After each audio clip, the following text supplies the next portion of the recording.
her skin has never looked better. Her fur has never looked better. Talking about poop, we have I'm not joking, a 75% reduction in poop. I mean, she's not having giant Great Dane logs in the yard anymore. They're like small. Enjoy your snacks, listeners. Talking about giant Great Dane logs. Captain's log, Captain. I can't get no power. But it has made a huge difference in the health of our giant breed dog. I did a lot of research on that. I mean, she's eating bones and all. I mean, we get leg quarters, which is the thigh and the leg. We chop them up real fine, bones, everything. This dog is so healthy. Especially for a giant breed, raw is absolutely the way to go. And I'm thinking if our stomachs could handle it, I'm sure it would be better for us as well. Raw chicken, I would not go that No, far. I'm not telling anybody to eat raw meat. I'm just saying. I wanted to clarify that. I'm just saying that if we hadn't evolved to the point where we're at right now, and we were how things were back in caveman days, etc., when our systems could tolerate that better, I bet if we took a look back at our very early ancestors, they were much, much healthier than we are today because of all the crap that we put in our bodies now. I think, though, a long time ago, like when people were eating raw meat, when they were sort of marginally people, maybe, they probably lived about 35 years or something. I was going to say, right, yeah. So you got to kind of take it with a grain of salt, but don't put any salt on the meat. That's bad for you. Now, let me ask you, I've been hearing a lot lately about grapeseed oil. I cook with it. And as opposed, I mean, everybody always toots the horn of EVOO, extra virgin olive oil. But I've been told now that grapeseed oil is even better for you. I've been told not to cook with extra virgin olive oil. Because it can get rancid then, can't it? I don't know what it does, but that's what I've been told. I use grapeseed oil for cooking, and there's one other one that I haven't used lately. So 10W40? Yeah. Quaker State? That's it. So you cook with grapeseed oil? I do. Like frying an egg or whatever the case, making pancakes? And I put turmeric in it. I put turmeric in with the oil because turmeric is just supposed to be generally healing for you. Really? Yeah. I've heard that too. But you can make pickles out of that too, correct? Out of turmeric? Yes. I don't know what it's, but little red piles of powder pickles. No. I'm not kidding you. But there's this lady, Mrs. Lucchese, across it. She was known as the wackadoo back in the day. But she was growing all this holistic stuff, and we always laughed at her. So she'd bring a bushel of apples over to some family, and then the kids would all take the apples and whip them against her house. And nice. I felt bad for her, but that's back in the 70s. I'm not saying I did it, and I didn't. But the other kids did. For you. But she pronounced it turmeric, but it is turmeric. I think it is turmeric. No, you are correct. But she was, a little backwoods. She wasn't a bad person. But I thought she was an ingredient in pickles, and that's how she got hers. I think that's true. I've never made pickles. Okay, but she would do that, and the pickles were actually pretty good. And she said the vinegar is good for you, and the turmeric too. Yeah, I think that stuff. It's so hard to tell because there's so many variables, but for sure the processing, the preservatives, all that stuff is scary. Mm-hmm. And what my general criterion for judging whether something's harmful or not is, has nature seen this before? And so like with 2,4-D, it only sees it because human beings invented it. I mean, those molecules are not found in nature. Mm-hmm. And that's the scary part to me because you don't know what's going to happen. I mean, I feel the same way about genetic engineering. There's a lot of there's a lot of potential good apparently, but I always go back to that, like Justice von Liebig, that he didn't know what he didn't know. So I don't know. Have you guys ever seen the photograph of the genetically engineered mouse that has a human ear on its back? It's disgusting. I've seen that. So it all goes to concerts all the time. Loves to sit in front of the stereo. Yeah, exactly. It's going to nod his head.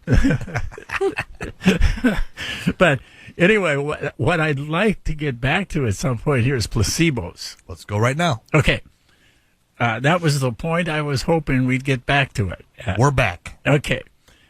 there is a guy who used to teach cell biology to medical students at the University of Wisconsin-Madison. His name's Bruce Lipton. He's written a couple books, at least. I can't remember the titles of them, but My Life in Tea. one of the things... I'm sorry, I'm just testing your metal here. Go ahead. It took me a moment to That's okay. hear that. Mike got that in Winthrop Harbor. He knew what I was talking about. He said that in med school, if somebody heals themselves, then in any situation, the doctor says, oh, that was just a placebo effect. Mm-hmm. Bruce Lipton said, this is the most important thing I think he said in one of his books. He said, why aren't we teaching the placebo effect? Right. I mean, it only makes sense, doesn't Absolutely, yes. it?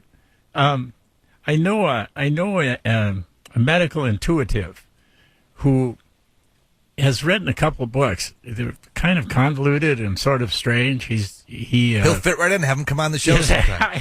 Good. We'll fit right into that guy. I'm just strange in the sense that idea is not familiar to us. Mm-hmm. But one of the things he says is, he said, if you have a headache, tell yourself you took a Tylenol. Don't take one. Just tell yourself that you did. And you'll get better. And so my point of view with him is, if he said, he uses two things. He uses herbal combinations and essential oils. Mm-hmm. And I'm thinking it doesn't make any difference if the stuff works or not, as far as I'm concerned, because if it makes me feel better, it works. So even if it's the placebo effect, who cares? Sure. Well, it shows you how powerful your mind is to heal yourself. I think so. Or to make yourself sick. Yeah. Well, hypochondriacs have been around forever. We all know it in our family. Or not. I had an aunt, boy, ooh. Well, the thing is, they're probably really sick because they made themselves sick. But they tell themselves it's a self-perpetuating prophecy. Yeah, it is. I'm sick. Guess what? I went to the doctor. He said I'm sick. Ha, see? Yeah. You're looking for it. The tombstone that says, I told you I was sick. That is true. We're not sick here, only health talk. All right, we're going to take a break. Eno Yaw is our guest. If you'd like to talk to him, 262-694-1050. I'd like to look at his website, 2bitguru, Guru, 2bit.com. We're coming back with more with him and you. If you'd like to join us, top of the hour news at 10 o'clock. We're coming right back. AM 1050 is WLIP.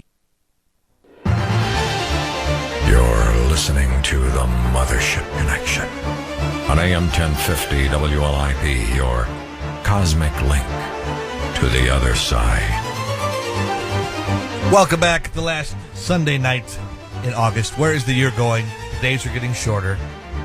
Going to be pretty soon. It'll be getting dark at 4:30 in the afternoon, and we'll be praying for weather like this. Actually, beautiful weather this past week, was it not? Yeah. Spectacular, gorgeous weather. Dobie Maxwell is my name, the king of Uranus, popping the clutch, driving the mothership. Shelley Maas-Hernandez. Manning, personing, womaning the phone lines. You can say Manning, I'm not like that. Okay, that's good. Also, Greg Deguire is here with conspiracy theories. Very interesting tonight. Also, Eno Yaw joining us on Eno, your website, 2bitguru.com. You have some blogs up which people might want to read about, some of the stuff that you're talking about. Holistic living, gardening. What are some of the other blogs that you have up there? Oh, I have a two-part one up. We just started August 1st, so there's not a lot up there yet. But we will hook people. Twice a week. Yeah. I've got one about life, the first part of life, and then the second part, which starts with Baron Justice von Liebig, in fact. That's the second part. Beautiful. So the first part of that twosome is Wheel of Life, and the second part is the Wheel of Death, essentially the theme. So come on, big money, Wheel of Death, big money. We've got one up there. We've got one up there about the title of it is "Compassion in the Raspberry Patch," but actually there's some passion in the Raspberry Patch too with the Japanese Beatles. The Japanese Beatles. Yep. John, Paul, George, and Lingo. Good one. Well, do we have something to announce? Yes. Caller?